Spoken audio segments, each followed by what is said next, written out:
It's a young fan base. They've heard all the talk from their parents and grandparents and great-grandparents about how grand a time it used to be.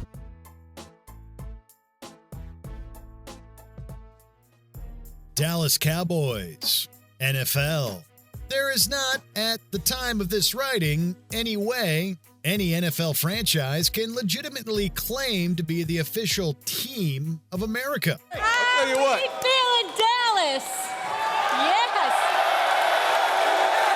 Yet fans of the Dallas Cowboys never seem to get this memo, eternally referring to this team as sort of an ambassador for the game.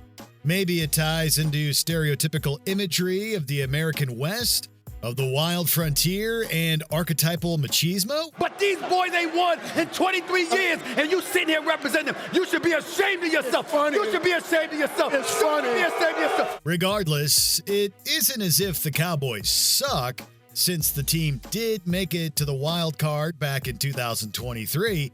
It's more of an attitude that's attached to the team's fandom that leaves a bad taste in the mouths of many other fans of the NFL. Seriously. Sam Tanucci, you're dead. Oh, my God. Oh, my goodness.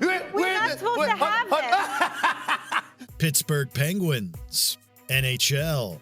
There's no denying that the Pittsburgh Penguins possess a storied and winning history within the NHL. And the Pittsburgh Penguins again are the Stanley Cup champions. Yet it's also true that no team is on top forever, and the Penguins haven't qualified for the playoffs since 2022. The team had previously qualified for an impressive 16 consecutive seasons, yet Penguins fans have been known to be historically fickle when things don't happen to be going their way. Full disclosure, I was born and raised in Pittsburgh. I've been a Penguin fan. I was an actual Pittsburgh Hornets fan from the AHL. Perhaps it's too much of a good thing, getting used to all of that winning, but this doesn't necessarily mean that fans should abandon their team in times of need. Trying to tell that to a Penguins fan will probably just result in an echo, however. You know, because they're never there when you need them. It's disappointing, to say the very least. Portland Timbers, MLS. Sometimes a team just can't escape the stereotypes that surround their home city. MLS fans who oppose the Portland Timbers absolutely love to needle this Oregonian team about their state's penchant for, well, let's just use an umbrella of hipster stuff to describe it. Elsewhere, the actual nuts and bolts of the Timbers do legitimately offer up a team where fans show up to cheer and watch them play. I just want to see a great game. I want to see a win. Ownership and management of the Timbers have been notably bold and aggressive in the press, regardless of whether or not the team can actually back it up. It actually comes down to how much you're into craft beers, lattes, and carbon offset promises at your football games that will decide how annoying you find the Portland Timbers. We're very excited. It's a new year. They're going to start fresh, and we're excited to see the outcome. Miami Heat, NBA. Fans of the Miami Heat, and we use that word in its loosest possible connotation, possess the ignorable distinction of being a part of NBA history. 28 seconds left. The Heat down by 5. Behind Spurs guard Manu Ginobili, you can see them. Fans bailing. Some filing out past a stone-faced Pat Riley. The 2013 NBA playoffs saw the Heat trailing behind the San Antonio Spurs with just under 30 seconds left on the clock. Miami fans are notorious for showing up late and leaving early, and they did indeed do so on this night. The only thing was that Miami rallied and tied things up, resulting in overtime. Puts up a three. Won't go. Rebound Bosch. Back out to Allen. His three-pointer. Bang! Tie game with 5 seconds remaining. The Heat would go on to win both that game and the finals. Yet fans at the time left the arena thinking it was over. Still, others tried to make their way back in after they realized what had happened. To no avail. You can see them running back to the arena, but no re-entry, shut out. Watching those final golden moments on a monitor through a glass door. Houston Astros, MLB. Nobody wants a tainted victory, The 2017 World Series win by the Houston Astros was tarnished by a sign-stealing scandal, effectively adding a forever asterisk to that championship. The Houston Astros are world champions for the first time in franchise history. Granted, Houston did win things on their own merit in 2022, but that kind of bad publicity never truly goes away. I expect a little bit of heckling, but we're good with it. We're good. As a result, fans of this team joined the ranks of New England Patriots supporters, more on that later, and others who continue to defend their team's cheating ways. Here's to hoping that a few more successful seasons will put more distance between Astros fans and their team's dishonor. Nobody can take this away from us at all. This is ours, two-time champions. All right. Let's go. Philadelphia Eagles, NFL. It's perhaps the easiest bit of commentary in this video, deriding Pennsylvania sports fans about their bad behavior. I don't want to be dramatic about it. I just want to be accurate. This is what Chris saw firsthand. They started chucking full beer cans at people near us. I saw the instigation of the fights. We're not only talking about the Steelers over in the NFL, but also the Philadelphia Eagles, who practically relish their poor sports status. Monstrous, beyond-the-pale activity like those of Ryan Caldwell mar Philadelphia's labeling as the city of brotherly love. This viral video from Philadelphia's Lincoln Financial Field Sunday captures the moment trash talk took a turn. The Eagles now banning that fan from the team stadium for life after he unleashed this vulgar tirade. Yet, just like the Florida man stereotype, it's also partially the media coverage of instances like this that perhaps instill others with the courage to also behave in this way.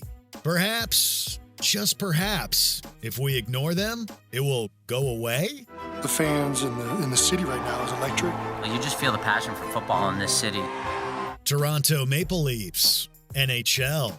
It's probably true that everybody loves an underdog, and many fans of the NHL would probably be pretty stoked if the Toronto Maple Leafs won their first Stanley Cup since 1967. This team has been a joke since 1967.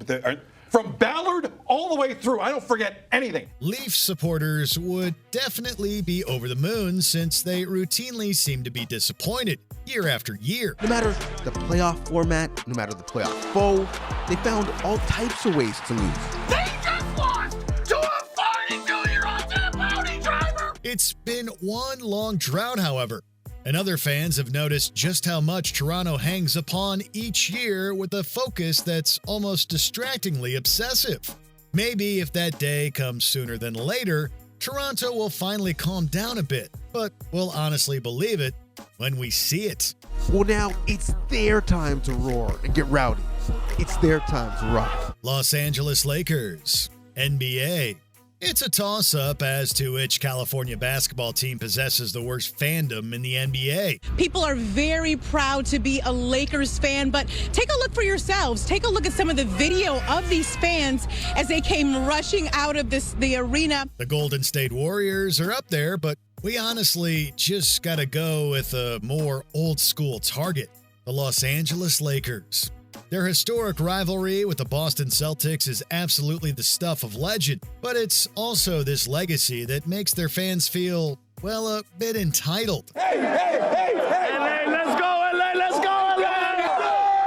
Let's go! Yes, LA may be title town, but the Lakers don't always win, and their fans occasionally come across as more fair weather than faithful. There's also the celebrity watch status of their court sidelines, making home games feel less like sport and more like entitlement. No offense, WWE. Leo DiCaprio. Gary, 8 second return. Michael B. Jordan. And of course, we reserve the final spot for Jack. Simply Jack. New York Yankees, MLB.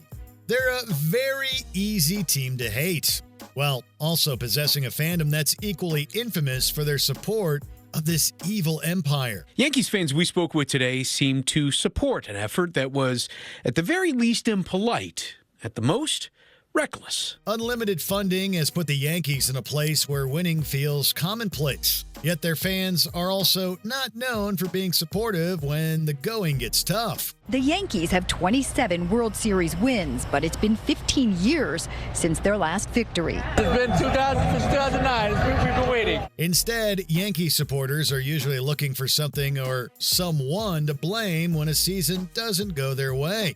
Meanwhile, the New York Mets are still languishing for a World Series win, an afterthought to the Big Apple's obsession with pinstripes. We're going for the World Series. We're not done yet. Let's go Yankees. Yes, we did awesome today. Great job, guys. Let's do it again next game. New England Patriots, NFL. Take your pick, North America. The Boston Red Sox, Celtics, or the New England Patriots. It's exciting. It's always good to have football back.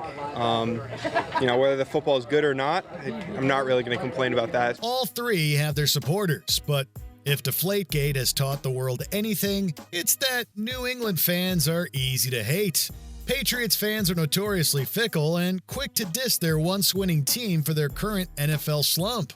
This year I was disappointed. Last year I was disappointed. Ever since Brady left, I've been disappointed. Celtics and Red Sox fans, in the meantime, struggle to distance themselves from Boston's cultural legacy of hostility and outright racist behavior towards visiting teams. Yes, the Pats had Tom Brady, but that was then, this is now. And fans need to learn how to accept loser status once again. So we're hoping, it'll be more entertaining than the last couple of years. The last couple of years have been pretty tough. But we're ready. We're always ready for football. We've had a bit of fun poking at various fandoms here, but real talk, what's the best part about being a team player? Lift us up with something positive in the comments. For all those guys who left, make sure they don't come to Game 7. We only want the guys who are going to stay in the building for the whole game. You give them a small pass because traffic is pretty hellacious in Miami.